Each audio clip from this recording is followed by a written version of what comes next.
Bonsoir à tous et bienvenue dans ce point de l'actualité. L'Assemblée nationale a procédé hier à l'adoption de 5 projets de loi. C'était en plénière. Ces textes déterminent l'organisation et le fonctionnement de certaines institutions de la République. Il s'agit entre autres de l'appareil judiciaire, dont le Conseil constitutionnel. Après les débats, les députés ont adopté ces lois dont l'objectif est de renforcer l'indépendance de la justice. Dans le monde agricole, c'est parti pour la campagne de commercialisation de la noix de cajou. Le Conseil Coton Anarcade a fait le bilan ce vendredi de l'exercice 2021. On observe que malgré les effets négatifs de la Covid-19, les planteurs ont reçu au total plus de 339 milliards de francs CFA. Des revenus borchants qui devraient s'améliorer cette année en raison de l'augmentation du niveau de la production. Il faut aussi noter toutes les mesures prises pour arrêter les acheteurs véreux.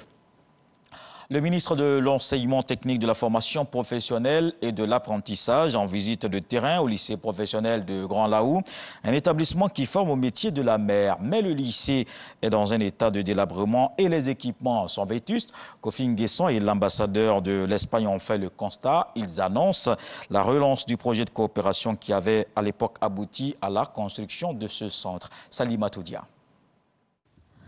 4 ans qu'il fréquente les allées du lycée professionnel de Grand Laou.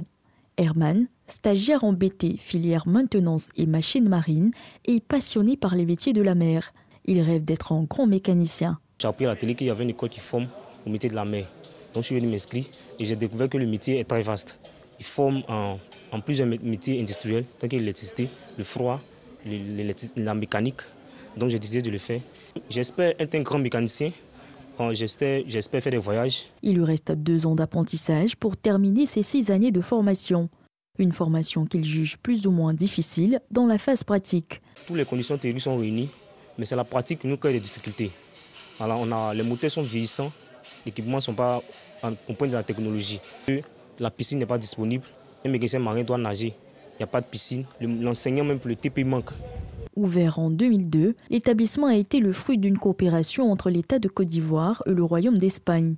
Plusieurs promotions ont été formées au métier de la mer. 20 ans plus tard, l'école a perdu son lustre d'antan. Aujourd'hui, quelque peu en état de délabrement. Une situation que le ministre de l'Enseignement technique Kofi Nguesson est venu constater de visu dans cette région des Grands Ponts. À ses côtés, l'ambassadeur de l'Espagne en Côte d'Ivoire qui a aussi parcouru les 115 km depuis Abidjan. Nous sommes venus nous rendre compte de ce qui ne va pas, pour qu'ensemble on puisse apporter quelques réhabilitations et faire en sorte que ce lycée retrouve son lustre d'antan. Le milieu écologique est fascinant, c'est très joli ici. On a la mer, on a la lagune, on a aussi la forêt, on a tout sur place ici.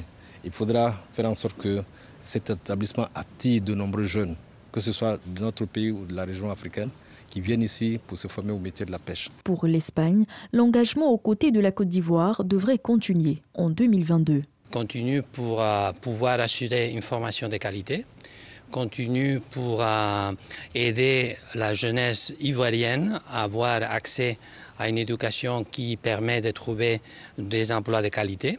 Avec le ministère de la formation professionnelle et de l'enseignement technique et l'apprentissage, on va travailler ensemble pour voir un cadre de coopération qui permettra à l'Espagne d'être plus engagée avec les défis de développement de la Côte d'Ivoire. Offrir les meilleures conditions d'apprentissage possibles aux jeunes et les former au métier reste l'ambition de l'État ivoirien. Dans le reste de l'actualité, il n'y aura pas d'indemnisation de Charles Blé Goudé.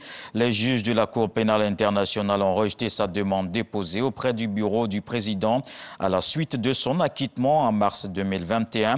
La Chambre a estimé que l'article 85 ne devrait pas être interprété comme accordant un droit à réparation dans toutes les affaires aboutissant à un acquittement et qu'un échec des poursuites ne signifie pas nécessairement que les poursuites étaient injustifiées.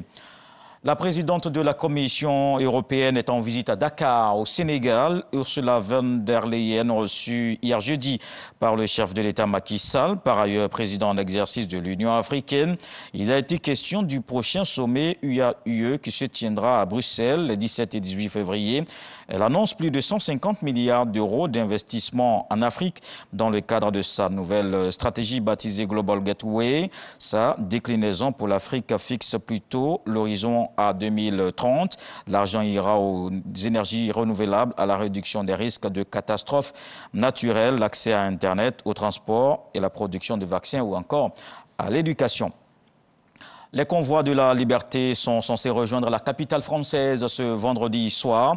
Ils sont partis des 4 coins de l'Hexagone depuis jeudi ou même mercredi pour certains, mais la préfecture de police de Paris a interdit leur action. Les autorités ne veulent surtout pas que Paris soit bloqué comme l'est Ottawa au Canada depuis 15 jours. La préfecture de police a décidé de déployer un dispositif exceptionnel. Plus de 7000 policiers et gendarmes mobilisés à partir d'aujourd'hui et jusqu'à lundi. Et nous aussi, on reste mobilisés pour suivre le 20h. Mais en attendant, voici les infos régionales.